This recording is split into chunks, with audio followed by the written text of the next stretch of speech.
পোনপ্ৰথমে দুলিয়াজান এথলেটিক ক্লাবৰ যিকেইজন খেলুৱৈয়ে দুলিয়াজানলৈ কৃতিত্ব কঢ়িয়াই আনিছে, সুনাম অৰ্জন কৰিছে, মোৰ ফালৰ পৰা মই তোমালোকক আন্তৰিক অভিনন্দন জ্ঞাপন কৰিছোঁ। আৰু আমি সঁচাকৈ গৌৰৱান্বিত, কাৰণ ইমান সুন্দৰ প্ৰদৰ্শন তোমালোকে দাঙি ধৰিবলৈ সক্ষম হৈছা। তোমালোকৰ উজ্জ্বল ভৱিষ্যত কামনা কৰিলোঁ। তোমালোক যাতে আৰু আগুৱাই যোৱা, আৰু কষ্ট কৰা, আৰু দুলিয়াজান এথলেটিক্স ক্লাব আৰু দুলিয়াজানৰ কাৰণে তোমালোকে আৰু সুনাম কঢ়িয়াই আনা। মই আকৌ তোমালোকক শুভেচ্ছা জ্ঞাপন কৰিছোঁ, অভিনন্দন জ্ঞাপন কৰিছোঁ। আৰু দুলিয়াজান এথলেটিক্স ক্লাবক মই বিশেষভাৱে ধন্যবাদ জ্ঞাপন কৰিছোঁ, কাৰণ এই মুষ্টিমীয়া যিকেইজন ব্যক্তি আছে তেওঁলোকৰ একক প্ৰচেষ্টাই এই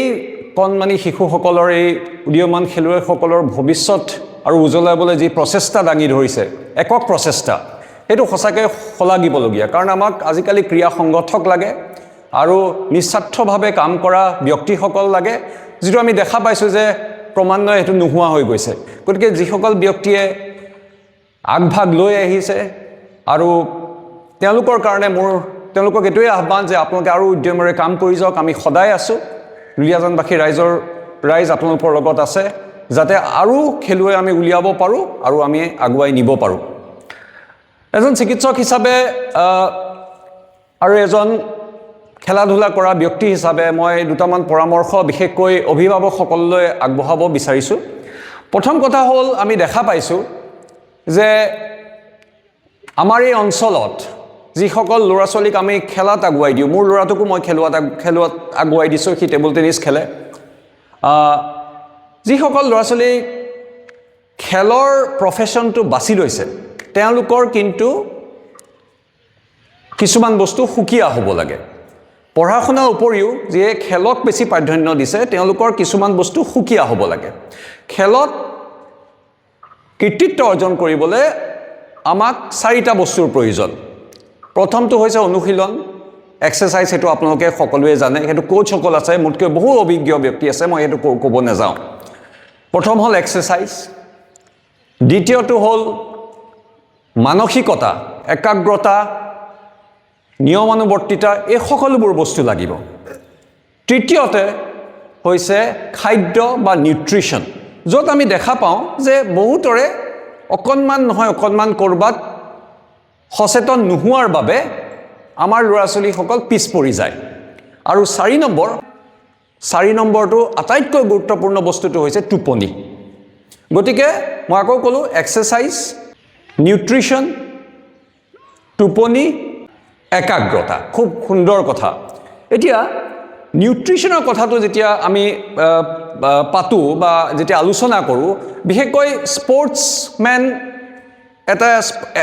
একোটা স্পৰ্টছমেনৰ যেতিয়া নিউট্ৰিশ্যনৰ কথা আমি পাতোঁ, তেতিয়া আমি কিছুমান বস্তু গুৰুত্ব দিব লাগে। প্ৰথম কথাটো হৈছে যে নিউট্ৰিশ্যন মানে এতিয়া সম্পূৰ্ণ সলনি হ'ল। ভাত খাই কোনো খেলিব নোৱাৰে। সঁচা কথা যে ভাত খাই খেলিব নোৱাৰে। আপোনালোকে যদি পশ্চিমীয়া দেশবোৰৰ যিবোৰ ইনষ্টিটিউট আছে, তেওঁলোকে 5 বছৰৰ পৰা নিউট্ৰিশ্যনৰ ওপৰত গুৰুত্ব দিয়ে। গতিকে নিউট্ৰিশ্যনৰ কাৰণে প্ৰথম বস্তুটো, আটাইতকৈ গুৰুত্বপূৰ্ণ বস্তুটো হৈছে প্ৰ'টিন। আৰু এতিয়া কেইবাখনো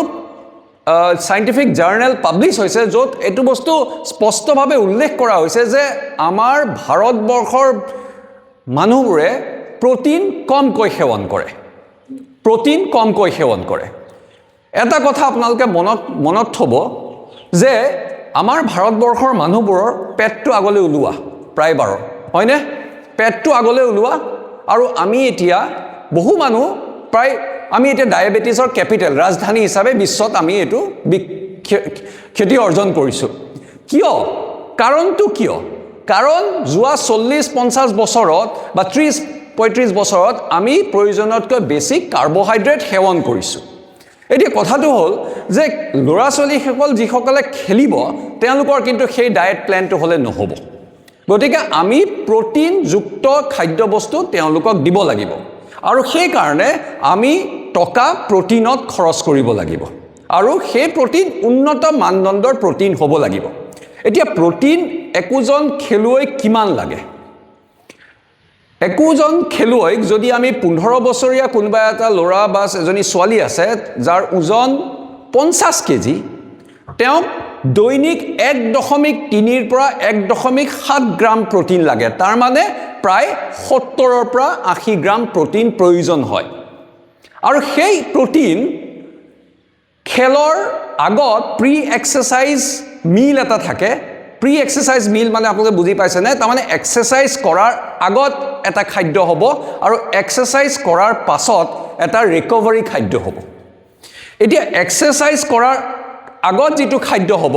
তাত কিন্তু প্ৰটিনৰ লগত অকমান কাৰ্বোহাইড্ৰেট লাগিব বুজি পালে কাৰ্বোহাইড্ৰেট মানে শৰ্কৰা মানে ভাত ৰুটি ইত্যাদি এতিয়া সেই কাৰ্বোহাইড্ৰেট কিয় লাগে কোনোবাই ক'ব পাৰিবনে মোক কাৰ্বোহাইড্ৰেট কিয় লাগে কাৰ্বোহাইড্ৰেট লাগে কাৰণ কাৰ্বোহাইড্ৰেটে ঊৰ্জা দিয়ে এনাৰ্জি দিয়ে কিন্তু প্ৰটিনে আমাৰ এনাৰ্জি ইনষ্টেন্ট এনাৰ্জি নিদিয়ে যেনেকৈ আমি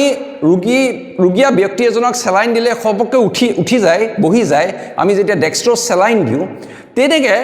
এজন খেলুৱৈয়ে খেলৰ 1 ঘণ্টা বা 1.5 ঘণ্টা আগত প্ৰায় এটা কাৰ্বোহাইড্ৰেট আৰু প্ৰটিন মিক্সড ডায়েট এটা ল'ব লাগিব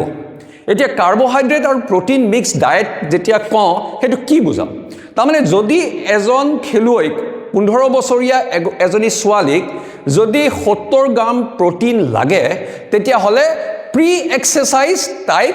20 গ্ৰাম প্ৰটিন আৰু লগতে কাৰ্বোহাইড্ৰেট দিব লাগিব এতিয়া 20 গ্ৰাম প্ৰটিন আৰু কাৰ্বোহাইড্ৰেট আপোনালোকে কেনেকৈ দিব কেনেকৈ ক্যালকুলেট কৰিব কেনেকৈ গণনা কৰিব 20 গ্ৰাম কাৰ্বোহাইড্ৰেট আৰু প্ৰটিনত ধৰি লওক মই এটা উদাহৰণ দিছো আপোনালোকে তাইক এটা কণী এটা কল আৰু 1 কাপ গাখীৰ ঠিক আছে এতিয়া কণীটোৰ পৰা প্ৰটিন পাব তাত কাৰ্বোহাইড্ৰেট নাপায় কলৰ পৰা কাৰ্বোহাইড্ৰেট পাব আৰু গাখীৰৰ পৰা অলপ কাৰ্বোহাইড্ৰেট আৰু অলপ প্ৰটিন পাব তাৰ পাছত এক্সাৰসাইজ কৰাৰ পিছত যেতিয়া স্প্ৰিন্ট মাৰিব দৌৰিব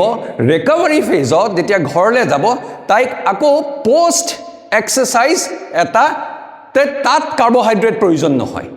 তাত আপোনালোকে কি দিব লাগিব তাত আপুনি প্ৰটিন বেসড এটা ডায়েট আহাৰ দিব লাগিব এটা প্ৰটিন বেসড আহাৰত মই আপোনাক কওঁ এটা ভাল প্ৰটিনৰ সোৰ্স আমাৰ ইয়াৰ আশে-পাশে আমাৰ দোকানবোৰত পোৱা হেতু হৈছে পিনাট বাটাৰ গতিকে আপোনালোকে 2 স্লাইস ব্ৰেড ললে তাত পিনাট বাটাৰ খানিলে আৰু সেই পিনাট বাটাৰ আৰু ব্ৰেডৰ লাইক এটা পোষ্ট এক্সাৰসাইজ মিল দিলে ঠিক আছে হেতুৱে কি কৰিব লৰা ছোৱালীৰ যেটো এক্সাৰসাইজ কৰাৰ পাছত টিস্যু ইনজুৰি হয় হেতু ৰিপেয়াৰ কৰাত সহায় কৰিব গতিকে আমি প্ৰি এক্সাৰসাইজ পোষ্ট এক্সাৰসাইজ মিলৰ কথা পাতিলো 3 নম্বৰ কথা অত্যন্ত গুৰুত্বপূৰ্ণ কথা ৰাতিৰ আহাৰত লৰা ছোৱালীক সদায় এটা প্ৰটিন বেসড ডায়েট দিব তাত বেছি ভাত খোৱাটো প্ৰয়োজন নাথাকে ভাত খালে লৰা বা ছোৱালীজনীয়ে গোটেই ৰাতি সেই এক্সট্ৰা কাৰ্বোহাইড্ৰেট খিনিয়ে তাৰ ওজন বৃদ্ধি কৰিব আৰু ওজন বৃদ্ধি কৰিলেহে সমস্যাৰ সৃষ্টি হয় ওজন যেতিয়া বাঢ়ে তেতিয়া সমস্যাৰ সৃষ্টি হয় গতিকে ৰাতিৰ আহাৰত প্ৰটিন বেসড ডায়েট এতিয়া আমি প্ৰটিনৰ ক্যালকুলেশনৰ কথাটো কৈছো ধৰি লওক 70 গ্ৰাম প্ৰটিন আমাক দিনটোত প্ৰয়োজন এটা কণীত কিমান প্ৰটিন পায় কোনোবাই জানে নে এটা কণীত প্ৰটিন পায় 7 গ্ৰামৰ পৰা 10 গ্ৰামলৈ ঠিক আছে আৰু 100 গ্ৰাম মুৰ্গী মাংসত কিমান প্ৰটিন থাকে 100 গ্ৰাম মুৰ্গী মাংসত প্ৰায় 25 গ্ৰাম বা 22 গ্ৰাম প্ৰটিন থাকে এতিয়া আপোনালোকে মোক সুধিব পাৰে যে 100 গ্ৰাম মাংসত 22 গ্ৰাম প্ৰটিন কেনেকৈ আমিতো জানো যে গোটেই মুৰ্গী মাংসই প্ৰটিন তাত 22 গ্ৰাম প্ৰটিন সেই কাৰণে থাকে কাৰণ বাকিখিনি পানী থাকে অকনমান নিউট্ৰিয়েন্টস থাকে মিনাৰেলস ইত্যাদি থাকে আৰু বাকি বিলাক তাত ফাইবাৰ থাকে গতিকে প্ৰটিন 22 গ্ৰাম পাব গতিকে আপুনি নিজৰ ছোৱালীজনীৰ ক্যালকুলেশনটো খাদ্যৰ যেটো ক্যালকুলেশন হেতু কৰি লব 100 গ্ৰাম মুৰ্গী মাংস তাৰমানে 22 গ্ৰাম প্ৰটিন এটা কণী মানে 7 গ্ৰাম প্ৰটিন তাৰমানে দিনটো দুটা বা আঢ়ৈটা কণী প্ৰয়োজন হ'বই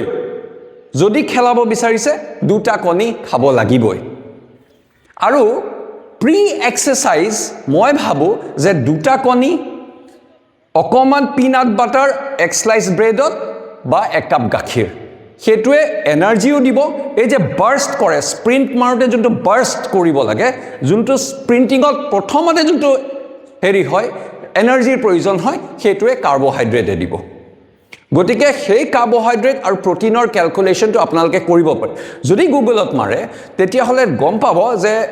আপোনাৰ ছোৱালীজনীৰ ওজন যদি 45 কেজি 1.3 গ্ৰাম বা 4 গ্ৰাম বা 5 গ্ৰাম প্ৰটিন দৰকাৰ যদি 60 গ্ৰাম প্ৰটিন লাগে তেনেকৈ আপোনালোকে দিনটোৰ ক্যালকুলেশন কৰি ল'ব আৰু সেই মতে তাৰ খাদ্য তালিকাখন তৈয়াৰ কৰিব 3 নম্বৰ কথা আমাৰ ছোৱালীবোৰৰ প্ৰায় হিমোগ্লোবিনৰ এটা বেমাৰ থাকে যেটোক আমি হিমোগ্লোবিন ই ট্ৰেট বা ডিজিজ বুলি কওঁ এতিয়া হিমোগ্লোবিন কম থাকিলে আমি যেতিয়া আমাৰ পশ্চিমীয়া আমাৰ দেশৰ পশ্চিমত ফালে থকা স্পৰ্টসম্যান বা স্পৰ্টস চিলড্ৰেন বিলাকৰ লগত যেতিয়া কম্পিট কৰো ধৰি লওক হাৰিয়ানা উত্তৰ প্ৰদেশ সট ল'ৰা-ছোৱালীৰ লগত যেতিয়া আমি প্ৰতিযোগিতা কৰো তেতিয়া হিমোগ্লোবিন কম থকাৰ কাৰণে আমাৰ কিছু অসুবিধা হয় কাৰণ আমি ভাগৰি যাওঁ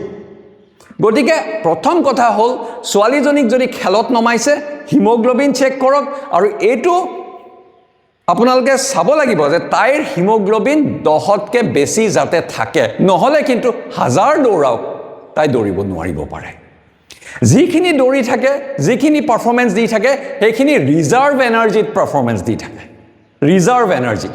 তাৰ মানে আমাৰ সৰুৰ পৰা খিনি এনাৰ্জি আছে বা জন্মগতভাৱে ছোৱালীজনী শক্তিশালী জুৰি খেত বালুৱাটো জুৰি হেতু কাৰণে পাৰিছে কিন্তু এডিশনাল তাক লাগিব আৰু এডিশনাল হ'বলৈ হলে যদি হিমোগ্লোবিন কম থাকে আইৰন দিবই লাগিব এতিয়া মোৰ ছোৱালীজনী 6 বছৰ মই তাই হিমোগ্লোবিন 12 বা 13 থাকে আৰু তাইক মই ৰেগুলাৰ আইৰন এমাহ মান খুৱাও তাৰ পিছত এমাহ গ্যাপ দিও আকৌ এমাহ খুৱাও কাৰণ ছোৱালীৰ আইৰনৰ প্ৰয়োজনীয়তাটো অলপ বেছি গতিকে আইৰন আৰু ফাৰ্মাসীলৈ গৈ এটা ক্যালসিয়াম সাপ্লিমেন্ট ক্যালসিয়ামৰ সিৰাপ আইৰন আৰু ক্যালসিয়ামৰ এটা সাপ্লিমেন্ট লৰা বা ছোৱালীজনীক যদি খেলে দিব লাগিবই গতিকে এটো এটা বহুত বহল বিষয় স্পৰ্টস নিউট্ৰিশনটো বহুত বহল বিষয় কিন্তু আপোনালোকে কোনো প্ৰফেশনালৰ ওচৰত নোযোৱাকে গুগল সাৰ্চ কৰি এখন তালিকা বনাব পাৰে কিন্তু লৰা বা ছোৱালীজনীক যেতিয়া প্ৰফেশনাল স্পৰ্টছত দিছে আগুৱাই নিব বিচাৰিছে কেইটামান টেষ্ট খুবেই প্ৰয়োজনীয় যেনেকৈ বেসিক হিমোগ্লোবিনটো আমাৰ এই অঞ্চলত হিমোগ্লোবিন কম থাকে আমি প্ৰায় পাওঁ থাইৰয়েড চেক কৰিব থাইৰয়েডৰ বেমাৰ বহুত হৈছে কাৰণ আজিকালি আমি আৱৰ্জনাবোৰ বহুত খাব লৈছো চিপছ বাউলি চকলেট আমি বহুত খাইছো থাইৰয়েডৰ বেমাৰ হৈছে থাইৰয়েড যদি বাঢ়ি থাকে কেতিয়াও পাৰফৰম্যান্স দিব নোৱাৰে 3 নম্বৰ হৈছে টোপনিলে যোৱাৰ আগতে মই যেহেতু টেবুল টেনিছ একাডেমীৰ লগত জড়িত মই দেখা পাইছো আমাৰ যিজনী ছোৱালী এতিয়া বৰ্তমান খুব ভাল নাম কঢ়িয়াই আনিছে তাই ৰেংকিংত প্ৰায় ফাৰ্ষ্ট সেকেন্ড পাইছে তাই মাজতে শকত হ'ব ধৰিলে ওজন বাঢ়িবলৈ ধৰিলে তেতিয়া মই তাইক মাকক কলো যে আপুনি নিশ্চয় কিবা এটা ভুল কৰি আছে তেতিয়া গম পালো যে মাকে তাইক ৰাতি একদম দকচি পিটি ভাত খুৱায় আৰু তাইৰ প্ৰটিনটো কম হৈছে কাৰ্বহাইড্ৰেটটো বেছি হৈছে তাইক তেতিয়া আমি লাহেকে কৰিলো যে কাৰ্বহাইড্ৰেটটো কমাবলৈ এটা পৰামৰ্শ দিলো যাতে তাই এক্সাৰসাইজটো বেছি কৰে আৰু এতিয়া আকৌ তাইৰ পাৰফৰম্যান্স বৃদ্ধি পাইছে গতিকে কথাটো হ'ল যে আমি ডায়েটৰ ওপৰত একদম চুকা নজৰ ৰাখিব লাগিব আৰু লগতে এই সৰু কথা যেনেকৈ হিমোগ্লোবিন থাইৰয়েড সেইকেইটা বস্তুৰ ওপৰত আমি গুৰুত্ব দিব লাগিব 3 নম্বৰ হৈছে খেলৰ মাজত আমি বহু ল'ৰা-ছোৱালী দেখো বিশেষকৈ মই টেবুল টেনিছৰ ৰেংকিং বিলাকত যেতিয়া যাওঁ মই দেখিছো যে খেলৰ মাজত তেওঁলোকে এখন খেলৰ পিছত আনখন খেল ধৰক এখন খেল 10টা বজাত হৈছে আনখন খেল 12টা বজাত আছে চিপছৰ পেকেট এটা লৈ খাই থাকে এই যে ট্ৰান্স ফেট বিলাক খালে কি হয় পেটত গেছ হয় অপকাৰটো পাছত হ'ব এটো পিছৰ কথা গেছ হয় আৰু সেই গেছৰ কাৰণে কি হয় পাৰফৰম্যান্স বিলাক অলপ কমি যায় আৰু তেওঁলোকে কি হয় খেলখন খেলাৰ পাছত প্ৰয়োজন নাথাকে কিন্তু অত্যত ঘূৰি ফুৰে গতিকে খেলখন হাই ইন্টেন্সিটি স্পৰ্টস এটা হোৱাৰ পাছত ৰেষ্ট ল'ব লাগে ৰেষ্ট লৈ খেলিব লাগে rest recovery and then performance 3 number হৈছে ৰাতিৰ টোপনি এতিয়া ল'ৰা বা এজনী ছোৱালী ধৰক এই কণমানি ছোৱালীজনীয়ে মিনিমাম 8ৰ পৰা 9 ঘণ্টা শুব লাগিব 8ৰ পৰা 9 ঘণ্টা শুব লাগিব যদি টোপনি কম হয় তেতিয়া বেমাৰ লাহে লাহে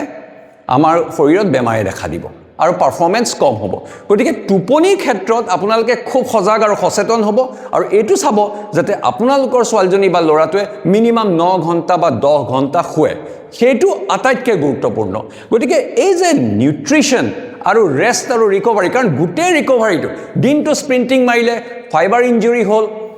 বডি টিস্যু ইঞ্জুৰি হ'ল সেই ৰিকভাৰীখিনি কেতিয়া হ'ব সেই ৰিকভাৰীখিনি অকল ৰাতি শুওঁতেহে হ'ব দিনত কেতিয়াও নহয় গতিকে ৰাতি খোৱাটো খুবেই ভাল টোপনি মৰাটো খুবেই প্ৰয়োজনীয় 3 নম্বৰ কথা এটা সাধাৰণ আমাৰ মাজত ভুল ধাৰণা আছে মই সেইটো আকৌ কৈছো যে মাংস আমি কি মাংস দিম গতিকে মাংসত মোৰ পাৰ্সোনেল সাজেশন যে আমি লোকেল মুৰ্গী আৰু ব্ৰইলাৰ মুৰ্গীৰ মাজত যদি আমি বহুত ভবা চিন্তা কৰি থাকো তেতিয়া আমাৰ ল'ৰা ছোৱালী প্ৰটিনৰ পৰা বঞ্চিত হ'ব গতিকে ব্ৰইলাৰ মুৰ্গী আপোনালোকে সপ্তাহত 3 দিন দিব পাৰে বাকি 2 দিন আপোনালোকে লোকেল মুৰ্গী দিব পাৰে কাৰণ লোকেল মুৰ্গীৰ অলপ দামটো বেছি কিন্তু দাম বেছি হোৱাৰ কাৰণে আমি সঘনাই আনিব নোৱাৰিব পাৰো কিন্তু ব্ৰইলাৰ মুৰ্গীৰ প্ৰটিনৰ মাত্ৰাটো বেছি থাকে আমি দিব পাৰিম দিনে 3 বাৰ এতিয়া ব্ৰইলাৰ মুৰ্গীয়ে কিবা সাইড ইফেক্টস কৰে নকৰে বিভিন্ন গৱেষণা হৈছে কোনো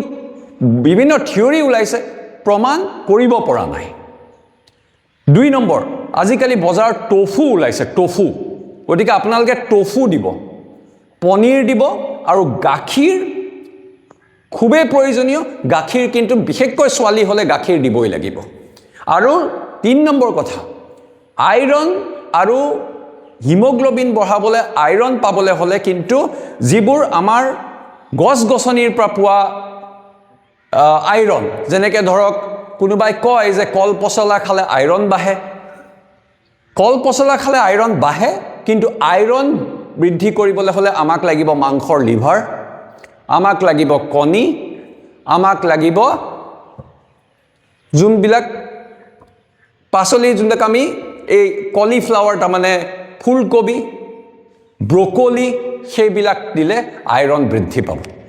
গতিকে সদায় জানিব যে আমাৰ ল'ৰা ছোৱালী যিসকল খেলুৱৈ তেওঁলোকে ব্ৰেকফাষ্ট মানে ৰাতিপুৱাৰ আহাৰ খুব পুষ্টিকৰ কৰিব লাগিব পিনাট বাটাৰ এটা থাকিব লাগিব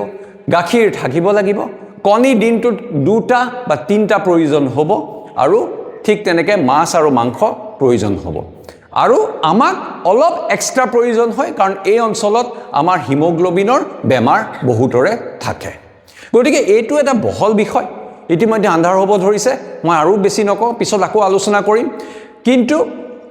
খেল যিসকলে খেলিছে এবাৰ ব্লাড টেষ্ট কৰিব যাতে হিমোগ্লোবিনটো চেক কৰে আৰু থাইৰয়ডটো চেক কৰে বাকি একো প্ৰয়োজন নাই প্ৰায় 300 টকাত এই টেষ্টগিটা হৈ যায় সেইগিটা কিবা বিসংগতি ওলালে ঠিক কৰিব লাগিব তাৰ পিছতে আগবাঢ়িব গতিকে এইখিনিকে কৈ মোৰ বক্তব্য সামৰণি মাৰিলো ধন্যবাদ